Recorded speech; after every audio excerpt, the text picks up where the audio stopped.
Hello everyone, judiciary by PW के platform पर आपका स्वागत है। I am Apoorva Purohit. आज के सेशन में हम सुप्रीम कोर्ट के एक बहुत ही इंपॉर्टेंट जजमेंट के बारे में बात करने वाले हैं, जहां पे डिस्कस किया गया है कि क्या रेप का ऑफेंस कंपाउंडेबल ऑफेंस की तरह ट्रीट किया जा सकता है क्या।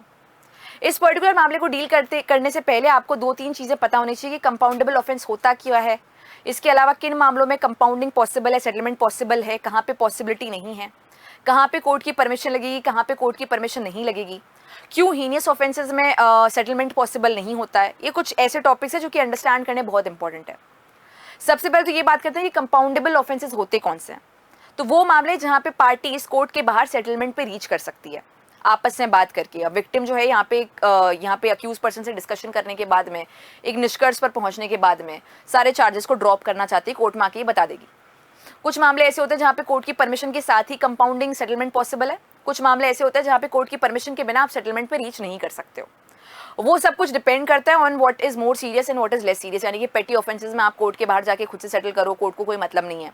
पर जो मामले थोड़े से सीरियस नेचर के होंगे, वहाँ पे कोर्ट कहेगा कि भाई हमसे परमिशन ले लो टाइप की बात। कुछ मामले ऐसे हैं जहाँ पे कोर्ट अलाउ ही नहीं कर सकता है, हमारी परमिशन हो हमारी परमिशन ना हो आप सेटलमेंट पहुंच ही नहीं सकते हो। ये यूजुअली घातक अपराध होते हैं, हीनियस ऑफेंसेस होते हैं, बहुत सीरियस नेचर के ऑफेंस होता है। फॉर एग्जाम्पल डकॉइटी का मामला हो गया, मर्डर का मामला हो गया, रेप का मामला हो गया, ऑफेंसेस अगेंस्ट स्टेट का मामला हो गया। यहाँ पे आप कर ही नहीं सकते हो कि पार्टीज ने बैठ के सेटलमेंट पे पहुंच गए।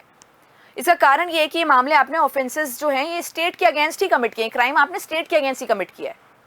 एग्जाम्पल में अगर आपको दूं तो कुछ जजमेंट्स के नाम बताऊंगी और आपको समझ में आएगा कि मैं किसकी बात कर रही हूँ। Vishakha versus state of Rajasthan, Mukesh versus NCT of Delhi, Naim Ahmed versus NCT of Delhi, ये सारे जो Bachan Singh versus state of Punjab, ये सारे वर्सेस स्टेट ऑफ पंजाब या वर्सेस जो भी ये सारे स्टेट के नाम मेंशन किए गए। क्यों किए गए? क्योंकि ये कुछ ऐसे क्राइम्स है जो कि आपने स्टेट के ऊपर कमिट किए। यहाँ पे विक्टिम या कंप्लेनेंट नहीं होता है कोई आपको माफ करने वाला। अगर थोड़ा सा और जुरिस्प्रूडेंशियल रीजन बताऊं तो आप ये समझ सकते हो कि ये ऑफेंस कमिट आपने सिर्फ विक्टिम के अगेंस्ट नहीं करा, आपने समाज की बागडोर और सिक्योरिटी के ऊपर कमिट किया, एक अटैक किया आपने सिक्योरिटी के ऊपर।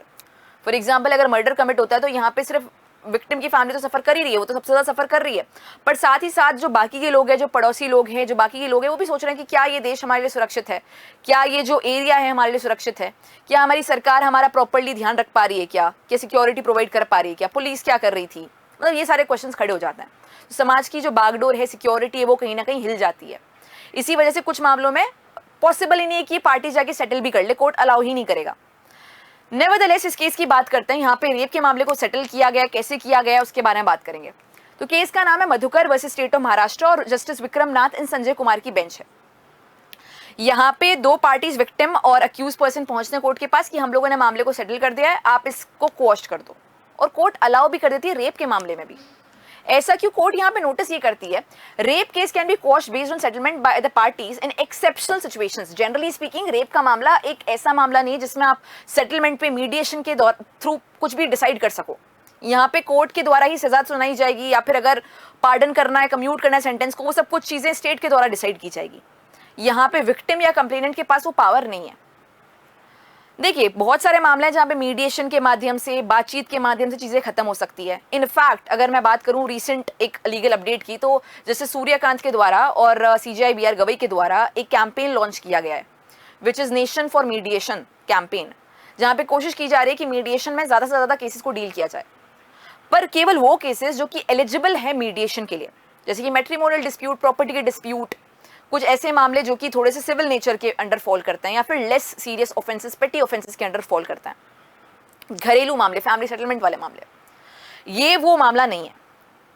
लेकिन कोर्ट ने फिर भी अलाउ किया, क्योंकि यहाँ पे नोटिस किया गया कि रेप के मामले को भी आप डिवाइड कर सकते हो दो कैटेगरीज में। एक वो मामले जो कि स्ट्रिक्टली रेप की डेफिनेशन में फॉल कर रहा है, और दूसरे वो मामले जहाँ पे फॉल्स प्रॉमिस और मैरिज के बेसिस पे रेप का आरोप लगाया गया कि इसने मुझे झूठा शादी का वादा किया था और उसके बेसिस पे मेरा कंसेंट लिया है। अब अगर ये कॉन्सेप्ट आपको अंडरस्टैंड नहीं कर पा रहे हो आप, तो आप इसके लिए रेफर करना सेक्शन 375 को अलॉन्ग विद सेक्शन नंबर 90, जहाँ पे कंसेंट को डिफाइन किया गया है। या और कुछ नहीं तो आप सेक्शन 69 और बीएनएस को भी रेफर कर सकते हो। तो यानी कि अगर कोई भी कंसेंट आपने ड्राइव किया झूठे प्रॉमिस की बेसिस पर, फियर के बेसिस पे, कोवर्जन के बेसिस पर, तो वो कंसेंट है ही नहीं। तो कहने का ये मतलब है कुछ मामले इस कैटेगरी के होते हैं और कुछ मामले होते हैं जो कि स्ट्रिक्टली एक बहुत ही हीनियस रेप का मामला होता है। हीनियस रेप की मामले की बात करें, जैसे कि फॉर एग्जांपल अगर हम बात करते हैं निर्भया रेप केस की या फिर RG Kar medical rape case type के मामले की, वहाँ पे कोई भी प्रकार का सेटलमेंट पॉसिबल नहीं है। पर वो मामला जहाँ पे मे बी पार्टीज का कोई रोमांटिक रिलेशनशिप एग्जिस्ट कर रहा था पास्ट में, या जुडिशियल सेपरेशन, जो मैरिज चल रही थी और जुडिशियल सेपरेशन था, उस दौरान रेप का मामला हुआ है, कुछ ऐसे मामले हैं जो कि इस कैटेगरी में फॉल करते हैं, वहाँ पे प्रोबेबली सेटलमेंट किया जा सकता है, कोर्ट के द्वारा कहा गया है, जो कि अपने आप में बहुत ही ग्राउंड ब्रेकिंग अपने आप में जजमेंट है। ऐसा पहले जजमेंट नहीं आया, उससे पहले हमेशा यही एक स्टैंडिंग थी कि रेप के मामले में सेटलमेंट पॉसिबल ही नहीं है, क्योंकि ये आपने क्राइम अगेंस्ट स्टेट कर दिया और यहाँ पे कोई भी माफी नहीं मिलनी चाहिए। पर कोर्ट ने नोटिस करा कि ये मामले जो हैं काफी सारे ऐसे होते हैं जहाँ पे कॉन्टेक्स्ट बहुत इंपॉर्टेंट होता है, मतलब कि क्या फैक्ट्स हैं, क्या नेचर ऑफ ऑफेंस है, उसके बेसिस पे शायद कुछ मामले ऐसे हो सकते हैं जहाँ पे कंपाउंडिंग पॉसिबल हो, जहाँ पे पार्टीज निष्कर्ष पर पहुंच भी सकते हैं।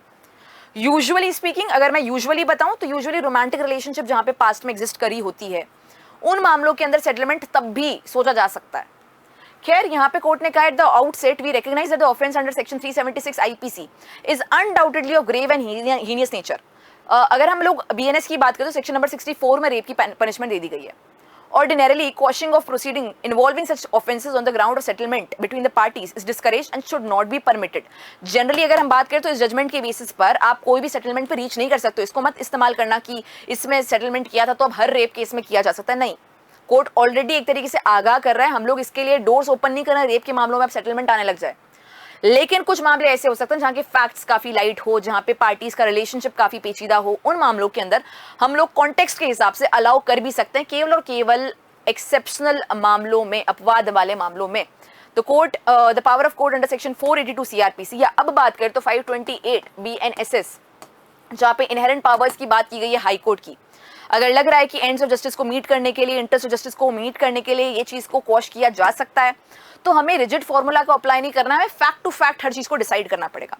तो इस तरीके से इस पर्टिकुलर केस की बात करें तो यहाँ पे जो विक्टिम और अक्यूज पर्सन था, दोनों की पास में रिलेशनशिप भी थी। अब जो विक्टिम है किसी और से शादी भी कर चुकी है, अपने जीवन में आगे बढ़ चुकी है, फैमिली प्लानिंग कर रही है, अब उसको नहीं चाहिए कि ये सारी चीजें मुझे रोकती रहें।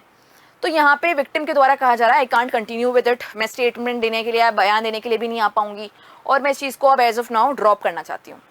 यहाँ पे एक होमवर्क रहेगा आपके लिए कि आप कंपाउंडेबल ऑफेंसेस क्या है और नॉन कंपाउंडेबल ऑफेंसेस क्या है, इसकी डिफरेंसेस का चार्ट खुद से बना सको। वैसे तो आपके सामने है, बट आप अपने नोट्स में ही बना सको। तो जैसे कि जो ग्रेव क्राइम्स होते हैं वहाँ पे रेजोल्यूशन की तरफ कॉम्प्रोमाइज के थ्रू नहीं पहुँच सकते हैं।